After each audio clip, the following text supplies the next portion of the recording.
Je vous salue dans le précieux nom de Jésus. Bonjour à vous de partout où vous nous recevez. Bienvenue à Innov TV, bienvenue à Exomat. Ce merveilleux programme que nous tenons d'habitude chaque semaine, chaque jour, afin de partager la parole de Dieu dès les premières heures de nos journées et pour être édifiés, mais surtout connaître les instructions et les directions divines par rapport à nos vies. Et je suis heureux de vous présenter ce nouveau numéro qui sera bien évidemment la suite de tous ces enseignements que nous avons commencé depuis la semaine passée sur la foi, particulièrement les atouts ou les bénéfices de la foi. On est en train de faire cette étude en partant d'un personnage particulier de la Bible qui est David. Alors je serai heureux de pouvoir vous faire bien évidemment des récapitulatifs de ce qu'a été la semaine passée, mais aussi de vous présenter des nouveaux atouts de la foi de cet homme David. Alors restez connectés et je crois que Dieu va nous faire beaucoup de bien. À tout de suite. Comme je vous l'ai dit, nous allons continuer à faire notre étude, ou soit à apprendre les bénéfices de la foi ou même les atouts de la foi selon ce que nous étudions de ce personnage particulier de la Bible qui est David. Un homme dont l'histoire se raconte en présentant comment il était avec Dieu dans la brousse, comment il paissait les brebis jusqu'à ce qu'il est devenu roi. Je vais revenir sur ça, mais je vous invite d'abord à vous plonger avec moi dans la parole de Dieu au psaume chapitre 23 qui dit, psaume de David, « L'Éternel est mon berger, je ne manquerai de rien. Il me fait reposer dans des verts pâturages. Il me dirige près des eaux paisibles.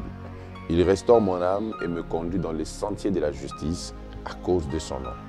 Quand je marche dans la vallée de l'ombre de la mort, je ne crains aucun mal, car tu es avec moi. Ta houlette et ton bâton me rassurent. Tu dresses devant moi une table en face de mes adversaires. Tu imbues ma tête et ma coupe déborde. Oui, le bonheur et la grâce m'accompagneront tous les jours de ma vie et j'habiterai dans la maison de l'Éternel jusqu'à la fin de mes jours. » C'est ce que David nous présente dans ce passage où il est en train de parler de ses expériences avec Dieu. Je l'ai dit la fois passée que ce psaume se présente dans un contexte où David était au soir de sa vie. Et lorsqu'il a commencé à repasser dans sa mémoire ce qu'a été sa vie, son parcours avec Dieu, alors il a commencé à faire ce cantique pour montrer ce que Dieu a été pour lui. Et David, dans l'image de la relation existante, entre un berger et une brebis. Et c'est ce qui justifie même les bénéfices de ce qu'a été sa foi en Dieu. C'est jeune David, autrefois, qui a eu le courage de se présenter devant un roi, un géant, pardon, au nom de Goliath. Et Goliath, malgré sa taille, David a eu foi en Dieu en disant même que le Dieu qui m'a délivré de l'ours et du lion me délivrera de cette circoncis. Il est allé même plus loin quand Goliath l'a vu, il l'a minimisé en disant de tous les hommes forts qui y a en Israël, c'est ce petit enfant que vous avez choisi pour m'affronter. Et là, David même a eu à répondre à cet homme en disant, tu viens vers moi avec des flèches, des épées, des javelots, mais moi, je viens vers toi avec le nom de l'Éternel. Waouh! Donc, David avait eu une foi en Dieu qui était particulière. Quand vous lisez même le psaume chapitre 20, vers la fin, quelque part il dit « Ceux-ci s'appuient sur leurs chars, d'autres sur leurs chevaux, mais nous nous confions à l'Éternel. » Cela veut dire que cet homme, malgré l'expertise militaire qu'il avait, malgré les vaillants, les soldats qu'il avait, malgré son expérience de guerre, ne s'appuyait pas sur son expertise. Il s'appuyait sur sa foi en Dieu. Donc, il est très important, mes frères et sœurs, peu importe la qualité de votre travail, la qualité de vos revenus, la qualité de vos relations, que vous puissiez vous focaliser sur l'Éternel comme votre seul appui.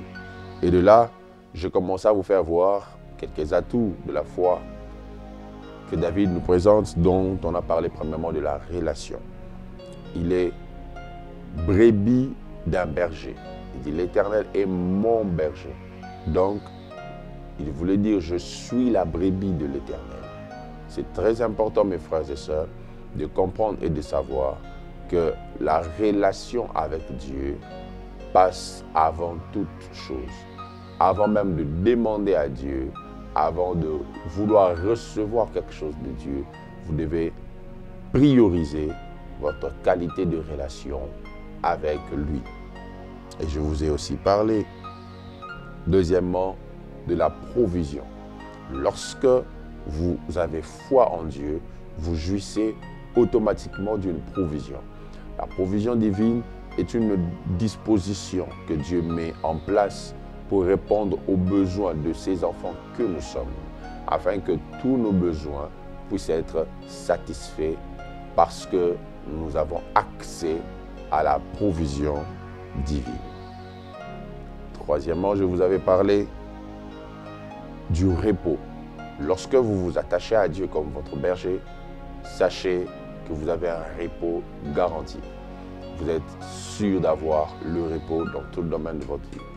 Et à chaque fois que vous vous sentez chargé, vous vous sentez surmené, vous sentez qu'il y a un poids qui dépasse le vôtre et qui vient se poser sur vous, sachez que vous avez quelqu'un sur qui vous pouvez vous décharger. Il s'appelle Jésus. Il a dit dans Matthieu chapitre 11, « Venez à moi, vous tous qui êtes fatigués et chargés.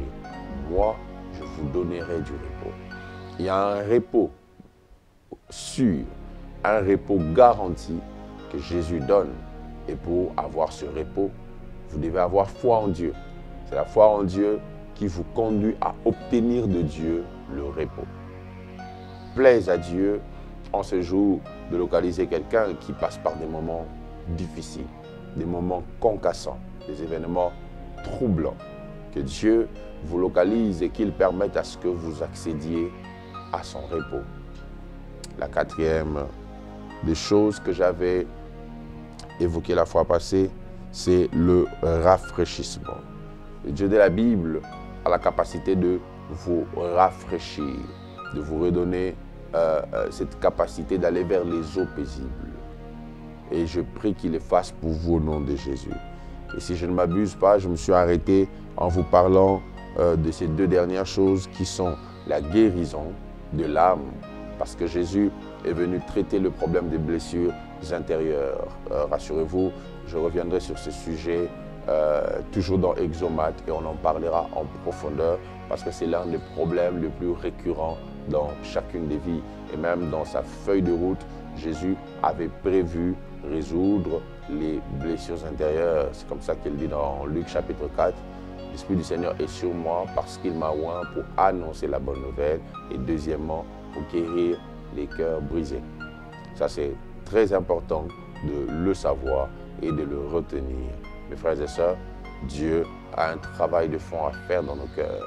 David a connu beaucoup de blessures et c'est normal que dans sa vieillesse, qu'il se rende compte que si son cœur est encore en bon état, c'est parce qu'il y a quelqu'un qui a pris le temps de le soigner. C'est parce qu'il y a un Dieu qui a pris de la peine de réparer régulièrement les blessures qu'il y avait dans son cœur. Ainsi, je prie aujourd'hui pour tous, vous tous qui me suivez et qui vivez avec des blessures, des chocs, des déceptions, des sentiments de rejet, des sentiments d'abandon, toutes ces choses dont vous êtes victimes à cause de la société, à cause des familles, à cause du monde, que Dieu mette sa main et qu'il vous guérisse et qu'il vous restaure parce que vous avez besoin de la qualité de votre cœur pour aller loin dans la vie. Proverbe chapitre 4, verset 23 dit « Garde ton cœur plus que toute autre chose, parce que de lui viennent les sources de vie. Lorsque la source est infectée, ce qui sortira de cette source va détruire. Et vous n'êtes pas censé sortir un produit destructeur au monde, mais vous êtes censé sortir un produit bien constructeur qui bâtit des vies, qui fait avancer des vies. Et pour générer de telles choses, vous devez guérir les blessures de vos cœurs. Ce n'est pas mon sujet du jour, mais pour guérir, des fois, il faut simplement pardonner. Pour guérir, il faut simplement réaliser quand Dieu a un amour plus fort que celui du monde. J'ai senti dans mon cœur que je devais le dire ainsi, parce qu'il y a quelqu'un certainement qui a besoin de pardonner, qui a besoin de guérir, qui a besoin de sortir d'une situation dans laquelle il se trouve. Et je crois que Dieu rendra cela possible dans le nom de Jésus. Et la 6e des choses dont on avait parlé, c'est la direction. Je l'ai dit, la foi, la marche par la foi commence par l'écoute d'une voix. Lorsque vous avez entendu la voix de Dieu, il vous donnera la capacité de marcher dans la foi. Et vous devez être capable de savoir que le Dieu qui conduit dans les sentiers de la justice parle. Dieu révèle la direction par un message, par une orientation. Il dit au patriarche de la foi, Abraham, quitte ton pays, ta patrie, pour aller où? Au lieu que je te montrerai. Donc, Dieu montre la direction. Dieu montre le chemin. David montre le pouvoir des directions que contient la parole de Dieu dans le psaume 119 au verset 105 en disant « Ta parole est une lampe à mes pieds, une lumière sur mon sentier. » Donc, Dieu, quand il parle, il dépose une lampe sur vos pieds et il éclaire votre sentier. Le sentier, c'est le chemin que vous devez faire. Donc, quand vous allez sur un chemin ténébreux, un chemin où vous sentez vous-même qu'il y a des ténèbres sur ce chemin, sachez que Dieu n'est pas avec vous. Dieu révèle sa direction et il parle pour cela. Et voici le 7e atout de la foi, c'est le but. Le but. David dit, il me conduit dans les sentiers de la justice à cause de son nom. À cause de son nom. Sachez et retenez ceci. Là où le but n'est pas connu, l'abus est inévitable. J'aimerais le répéter. Là où le but n'est pas connu, l'abus est inévitable. Je me permets de le redire encore. Là où le but n'est pas connu, l'abus est inévitable. Ça veut dire que là où on ne sait pas pourquoi on fait une chose, on finira par mal faire la chose. Ou même, on finira par détruire en voulant faire la chose. Il est impossible de surpasser des abus si vous ne connaissez pas le but de vos actions. Et c'est exactement ce que David essaie de nous faire comprendre, que la foi en Dieu nous révèle aussi le but de tout ce que nous voulons faire pour Dieu.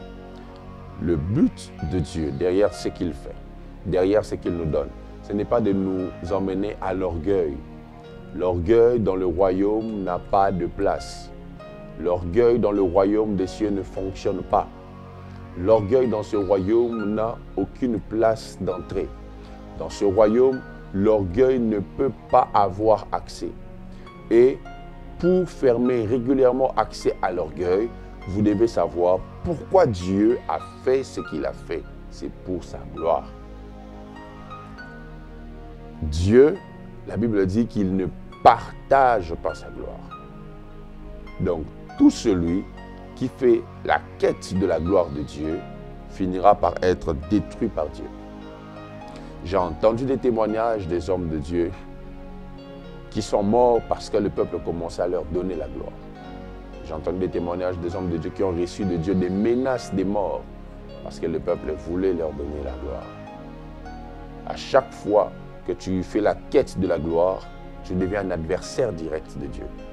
Dieu ne partage pas sa gloire, il la donne.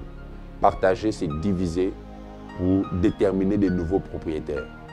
Mais donner, c'est octroyer à quelqu'un tout en ayant la capacité de conserver le droit de propriété. Donc Dieu peut vous donner la gloire, mais il reste la source de gloire.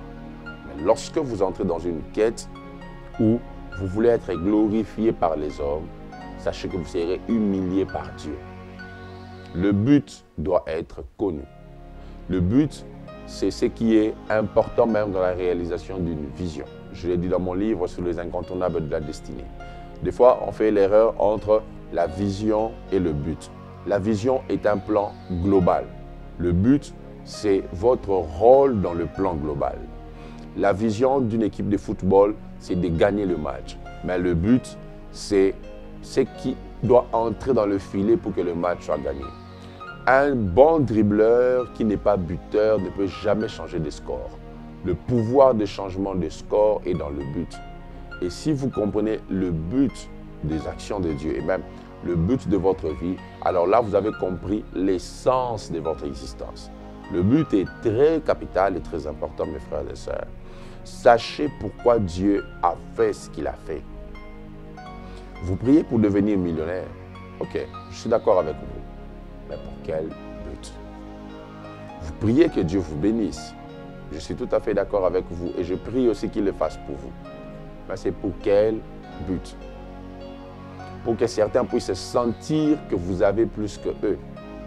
J'entends un phénomène chez nous à Kinshasa qu'on appelle ce temps-ci Matalana, où les gens sont prêts à aller faire même des vidéos dans des maisons qui ne leur appartiennent pas. Une fois, j'étais choqué, j'étais dans un restaurant de la ville ici, dans un hôtel connu, et j'ai vu, je ne vais pas entrer en guerre avec ces groupes de personnes-là, je préfère ne pas citer, mais j'ai vu une dame entrer qui fait partie d'un groupe de personnes, et cette dame est entrée avec un monsieur qui filmait. Elle a fait des vidéos. Elle n'a même pas consommé une seule bouteille d'eau. Elle est sortie et le jour suivant, c'était sur ses réseaux sociaux. Et j'ai vu des gens liker. Et tu risques, et le problème dans ça, c'est que toi qui me suis, tu veux mener ta vie en compétition avec quelqu'un qui n'a pas ce que tu veux avoir, mais qui a juste la possibilité de montrer qu'il a ce qu'il n'a pas. Le but, c'est quoi? Pourquoi Dieu t'a donné un travail? Ce n'est pas pour que tu nous filmes ton bureau. Pourquoi Dieu t'a donné une voiture? Ce n'est pas pour que tu nous fasses des vidéos. Pourquoi Dieu t'a donné une moto? Ce n'est pas pour que tu nous dises que tu as plus que nous. Là où le but n'est pas connu, l'abus est inévitable. David savait que tout ce que Dieu faisait était à cause de son nom. Le but, c'était son nom. Le but, ce n'était pas d'élever David. Le but n'était pas de faire de David un homme, je ne sais pas moi comment. C'est la raison pour laquelle David, étant conscient du but, pouvait tourner par terre malgré qu'il était devenu roi. Et même, la fille de Saül était choquée de voir qu'un roi pouvait se mettre par terre parce que David savait que le but pour lequel Dieu l'avait élevé, c'était que le monde puisse voir qu'il est possible d'être roi et de tourner par terre au-devant de Dieu qui nous a donné la royauté. Ne perdez jamais le but et vous verrez que Dieu continuera à multiplier ses actions dans vos vies. Que Dieu vous bénisse abondamment et je serai très heureux de vous retrouver au prochain numéro d'Exomate pour continuer à partager sur ce message sur les atouts de la foi de David. On se retrouve au prochain numéro et soyez bénis.